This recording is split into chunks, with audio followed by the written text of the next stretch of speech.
Hey, good morning, guys. Welcome to the Gamer Channel. Want to give you guys an update of what's been going on with me. A lot of good things, but before the good things, there was definitely a lot of struggle that I was going through. Um, Guys, I've always been a person who was brought up in church. Uh, I have a good knowledge of what God wants of me and what God spoke upon my life since I was a kid. But things happen and we fall short from the glory of God, and sometimes we just think that things are not going to work out for whatever reason, and sometimes we think that we always get the short end of the stick, and that's where I was at. I thought that things were just not going to work out for me. And 5 months ago, I met someone that God used to talk to me, not knowing me, and told me that that I was a good man and that things were going to happen. That that I need to stop thinking that you know being happy and not having certain things that I want were never going to happen.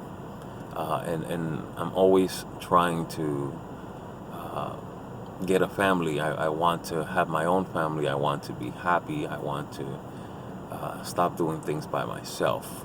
That's been the case. But what I refuse to see that has been happening in the last couple of days is that the fact that I'm so afraid of being hurt from the people that hurt me in the past by just fellowshipping with them, by just spending time with them, was actually affecting me. And that person that I met 5 months ago told me that I needed to put that aside, that I needed to stop living in the past in order to be able to move on. And I got all emotional. I got all, overwhelmed. I let my feelings take control of me and overreacted and did things and said things that I should have. I apologize for that. And thank God the family members that I hurt, my mom, my sister, my mom's husband, were able to forgive me. And I was trying to move on from that. Due to my overreaction and the things that I said and how I handled things, I lost a relationship that only now I find out that I didn't lose it. It's just things are different due to the fact that these things happen. But it hurt me, it affected me, and I ended up going to church and I ended up praying about it, and I had not really gave my life to God again because I'd just been procrastinating. So nothing, and in the process of all this chaos and frustration and going back and doing things that I know I shouldn't have done, and only because I was feeling the way that I was feeling, I decided to go to church, and I needed prayer because I was going through a lot of things in my head, but I didn't know how to say it or talk about it. So I just asked God to help me. And Tuesday last week, I'm at prayer service doing the same thing, and I could not get it out of my mouth that I needed prayer so that someone can come in agreements with me. Because if you don't know by now, two people is better than one, and if two people are praying for the same thing, then God is present. And I wanted to do that, but I couldn't say it. I was embarrassed. I was ashamed to let someone know that I was having problems with myself, and how the enemy was constantly telling me that, why keep fighting this? Why keep trying? You know that this is just the way things are. Because that's what I did. Every time things didn't work out, all I did was get self-pity. Start saying, yeah, this is what I deserve. This is all I'm good for. All my life has always been that way. And that's just the enemy putting stuff in my head. And because of that, for a long time, all I've done is keep people away because I'm afraid to get hurt. And then only to go back to what I know best, which is self-pity. Some of us, do that every time. Some of us start thinking that we get the short end of the stick every time when things don't work out. Don't understand why. I'm not a bad person. I don't deserve this. I've been going through all kinds of things since I was born, and it's not fair. I know. Trust me. I've been doing that for a long time. And I said I've let go, but only now I realized that I actually didn't. So, with that in mind, and having these struggles, I ended up going to church and praying upon it on Tuesday, and couldn't say what I wanted to say, but left the church. I wouldn't say the same, because someone did come up to me and prayed, but didn't pray for what I wanted because I couldn't ask for it. But God did listen to me. I went to my house, and I got home, and basically what I did was I went to the laundromat to go wash clothes, ran into this guy who I didn't even know, who told me, hey, you know what? I hope you have a good night. And I was like, oh, I have to come back. And he was like, oh, okay. So he started laughing, and I walked away, thought anything of it. 20 minutes later, I come downstairs, I go back to the laundry room, and I go in there, and we start talking. I see him, and I say, hey, I'm here. And he tells me, yeah, I'm here too. I hate laundry day, just small talk. And in between the conversation, he's like, I think my wife is tricking me because she's supposed to be here doing this. And she manages to fall asleep right when it's time for her to actually go pick up the clothes. So I started laughing, and I said, yeah, but you're blessed because you have a wife. And he asks me, well, what about you? Do you have a wife? And I said, no, I was working on that. But due to what's happened in the last couple of days, I got in a discussion with her where she was basically telling me the truth, and I didn't want to accept it, and started justifying my actions because of how I spoke to her about I just wanted to be left alone when it comes to my family. I don't need them in my life. I don't need to spend time with them. I could just talk to them the way I want to talk to them, and that's it. And it became a big issue, and I overreacted, and due to that, because she's a faithful woman and because she's a family-oriented woman, she said that she just couldn't hang. She just couldn't be with me because she can't be with someone who's going to be living in the past. She refused to have to go through that. She's already past that point. She's already apologized to people that did her wrong, and she's moved on from that. And she can't be with me if I'm going to be that way. So it hurt me. It hurt me. It bothered me, and it frustrated me. So he tells me, well, do you love her? And I said, yes. And he says, well, does she love you? And I said, yes. And he's like, well, you said you know of God, but do you know God? And I'm like, well, I spend my life as a young kid in church, but I don't know what you're trying to say. He goes, well, just like your girlfriend, you got to treat God. And in order to get to know your girlfriend, you have to spend time with her. You can't just talk to her on the phone. You have to actually go out. You got to get to know her. Same concept with God. You have to get to know the Bible. You have to read it. You have to spend time with Him. And if you do that with that concept, and you spend the time, whatever is going on in your life is going to fall into place.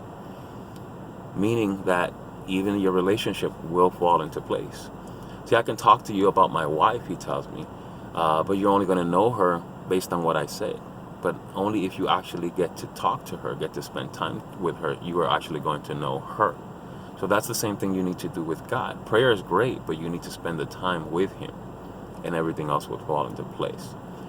And he says, it was nice to meet you today. And I said, yeah, so, I feel the same way. And my name is Peter, I told him. And he says, my name is Luke. Now, I didn't catch the name because I was so caught up on the fact that God sent someone to me to talk to me. And he also asked if he can pray for me, which was the prayer that I wanted that night, and I wasn't able to ask. And he said all the things that I needed to hear. And we prayed together, and it was great. And I felt, relief and happy. Guys, what I'm trying to say is, if you're going through something and you think that you can't handle it, don't be afraid to ask for help. Don't be afraid to ask God to give you the knowledge that you need to be able to handle the situation, or just to overall rebuke all those bad thoughts that you have. I read a book not too long ago called How to Overcome Your Fears, and how the way to overcome fear is with love. And it's the God never gives you the spirit of fear. That's from the enemy. So that's how I've been living my life for quite some time, constantly thinking that I'm going to be hurt, and therefore I push people away, even people that actually want to be around me, people that want to love me, like this person I met 5 months ago who happens to be Jessica. So things were tough, but I did what I needed to do to try to mend the situation. But I was going about it the wrong way. And so I went to church. So I gave my life to God. And I'm born again Christian. I'm trying to do the best that I need to do so that I could be happy with myself, and so that I could leave all this drama that I've had in the past. Let it go, actually, because you can say you forgave, but you didn't forget, and you're still holding on to it, and you're always thinking but what if? But what if it's always going to mess you up? It's not going to let you actually release that pain that those people caused for you. You're not going to be able to move on. And that's what Jessica was trying to let me know, and I couldn't see that. But due to that push, I stopped procrastinating. I went to God, apologized, accepted Him, and I'm trying to do what I need to do today, and I wanted to let you guys know that. Funny thing, guys, I started doing Uber Eats, and because things are tough, and we have to find a way to be able to pay our bills. So that's not something I'm too happy about, because I don't like driving, but I needed to do that. And in the process of that, I had to pay rent. I was a little short with some stuff or whatever, but I kept waking up in the morning as I was doing the Uber Eats, and I said, God, let me get the money that I need, at least for the overdraft that I'm going to have to pay, because I know I'm not going to be able to get, that 100 and change or almost $200 that I was missing, so that I can pay my rent. And I said, I'm going to believe on that, and I'm going to just do what I needed to do. And in the process of doing what I needed to do, I had to cut back, because I had to help my dad for some movings that he was doing. And then in the process of that, I just got caught up doing some other stuff or whatever. So I didn't really make much, but I made enough to pay for the overdraft. Guys, Saturday I get home, and I go into my mailbox, and believe it or not, I bring out my mail, and I have a check for $317, guys.